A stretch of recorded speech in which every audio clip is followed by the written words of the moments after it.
हे महापालिका, मुंबई महानगरपालिका, मुंबईमध्ये मराठी भाषेच्या चित्रपटांना थिएटर मिळत नाही हे आजच कसं काय समजलं. पण तरी देखील त्यांनी केलेली सूचना ही मराठी निर्मात्यांसाठी अत्यावश्यक आहे असं मानून मी मराठी भाषेचा मंत्री आहे. पुढच्या आठवड्यामध्ये सगळ्या मराठी चित्रपटाच्या निर्मात्यांना बोलवून आणि जे कोण थिएटरवाले आहेत त्यांना बोलून, पोलिसांना बोलून, आयुक्तांना बोलून याच्यामध्ये सकारात्मक भूमिका घ्यायला लागेल अशा पद्धतीचे निर्देश थिएटरवाल्यांना दिले जातात.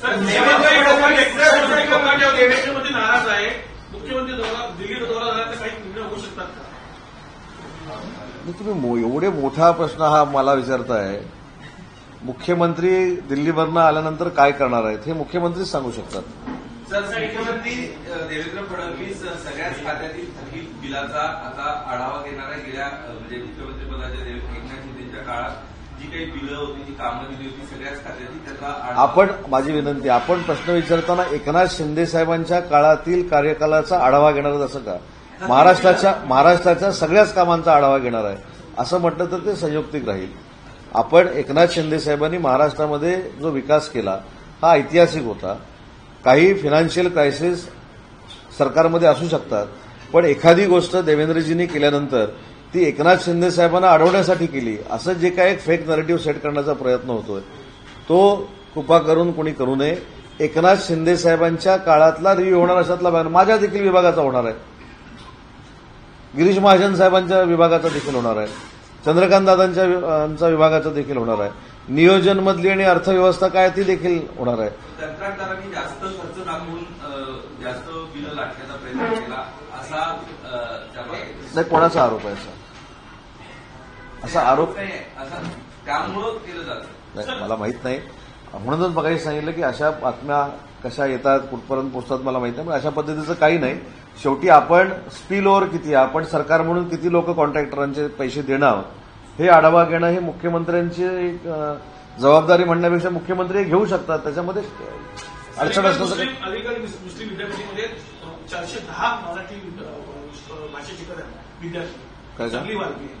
अलीगड मुस्लिम विद्यापीठामध्ये 410 विद्यार्थी मराठी शिकत आहेत. चांगलं आहे ना. माझी आपल्याला अजून एक विनंती आहे. सरहद नावाची एक संस्था आहे, संजय नहार चालवतात. पुण्याला त्यांनी एक इन्स्टिट्यूट चालू केलेलं आहे. त्या इन्स्टिट्यूटमध्ये काश्मीरच्या मुस्लिम मुली तिथे शिकायला आहेत.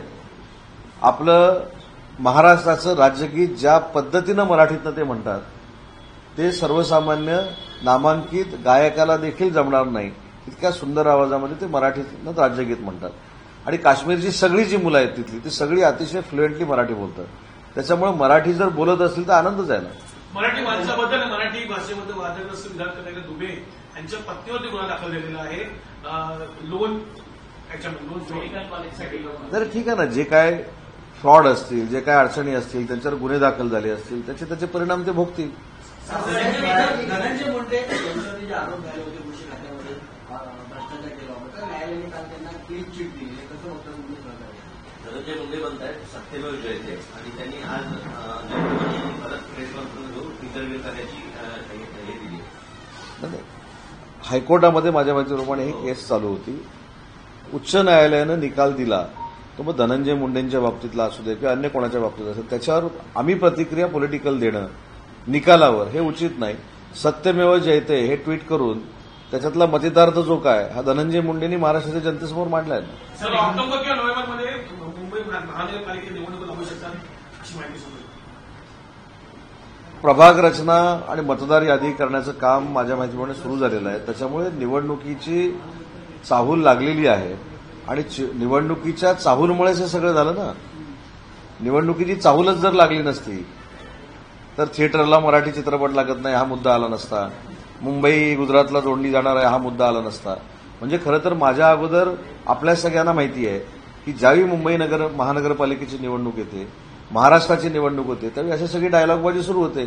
त्याच्यामुळे एक नक्की झालेलं आहे की ह्या डायलॉगबाजीमुळं आणि फेक नरेटिव्ह सेट करण्याच्या प्रवृत्तीमुळं मुंबई महानगरपालिकेची निवडणूक जवळ आली असं समजायला हरकत नाही. राज्यमंत्री मेघना बोर्डीकर यांच्या नावाचं ठळक असलेल्या नावाचं ट्रकमध्ये मद्य विक्री सापडलेली त्यांच्यावर कारवाई झालेली आहे.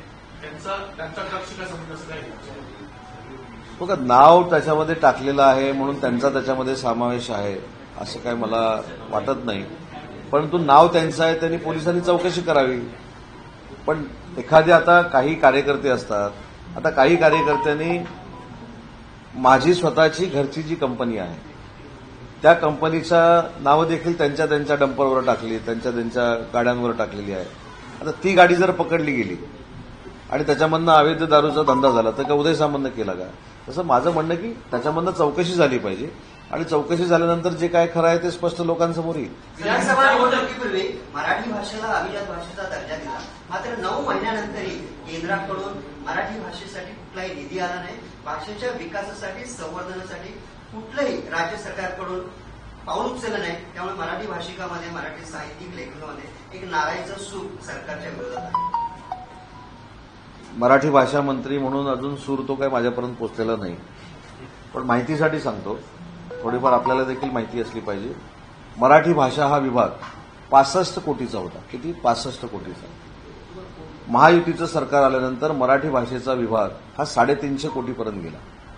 मराठी भाषा भवन हे आता आपल्या जवळच बांधकाम सुरू झालेलं आहे. ऐरोलीला उपकेंद्र सुरू झालेलं आहे. विश्व मराठी संमेलन आपण करतो आणि ज्याचा उल्लेख आपण केलात की अभिजात भाषेचा दर्जा जो मिळालेला आहे, त्या अभिजात भाषेचा दर्जा मिळाल्यानंतर केंद्र शासनानं आपल्याला काय दिलं तर त्याची फार मोठी प्रोसिजर आहे. ते असा प्रस्ताव दिला आणि ते पैसे मंजूर झाले असं होत नाही.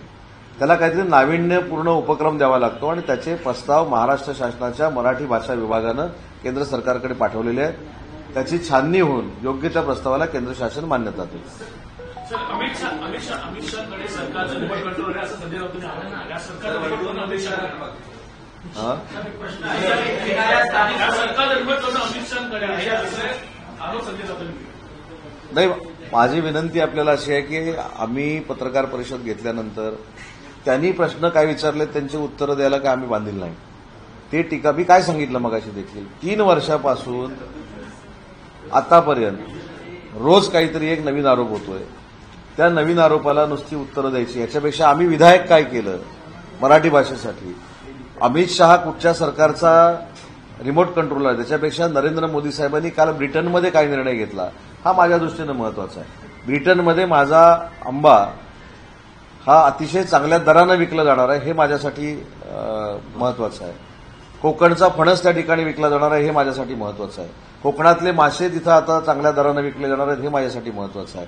मी ज्या विभागाचा मंत्री आहे ती एमएसएमई ही त्या ठिकाणी आता मोठी होणार आहे ब्रिटनमध्ये, हे माझ्या दृष्टीनं महत्वाचं आहे. विधायक कामं ही आमच्या दृष्टीनं महत्वाची आहेत. त्यांना उत्तरं देणं हे एवढंच काही सरकारला काम नाही. आणि ते सगळं जे खोटं बोलतात ते रेटून बोलतात आणि त्यांची अपेक्षा अशी असते की आम्ही त्यांच्यामध्ये व्यस्त राहावं उत्तर देण्यामध्ये. तर ते उत्तर देण्यामध्ये व्यस्त राहण्यापेक्षा काल जे आम्ही मराठीचं एक केंद्र दिल्लीमध्ये सुरू केलं हे त्या प्रश्नाला उत्तर आहे. येणाऱ्या महापालिका निवडणुकांमध्ये महायुती एकत्र निवडणूक लढणार नाही ही बातमी आहे. पुणे असेल, ठाणे असेल, त्याचबरोबर येणाऱ्या स्थानिक स्वराज्य संस्थेच्या निवडणुका यामध्ये महायुती एकत्र निवडणूक लढणार नाही. वेगवेगळे मुंबई माननीय शिवसेनेचे मुख्य नेते आमच्या सर्वांचे मार्गदर्शक एकनाथ शिंदे साहेबांची स्पष्ट भूमिका आहे, म्हणजेच शिवसेनेची स्पष्ट भूमिका आहे की मुंबई महानगरपालिकेपासून तालुका पंचायत समितीपर्यंत सगळ्या निवडणुका आम्ही महायुतीनंच लढवणार आहोत. सर, हिंदी में जानना चाहेंगे इंडिया और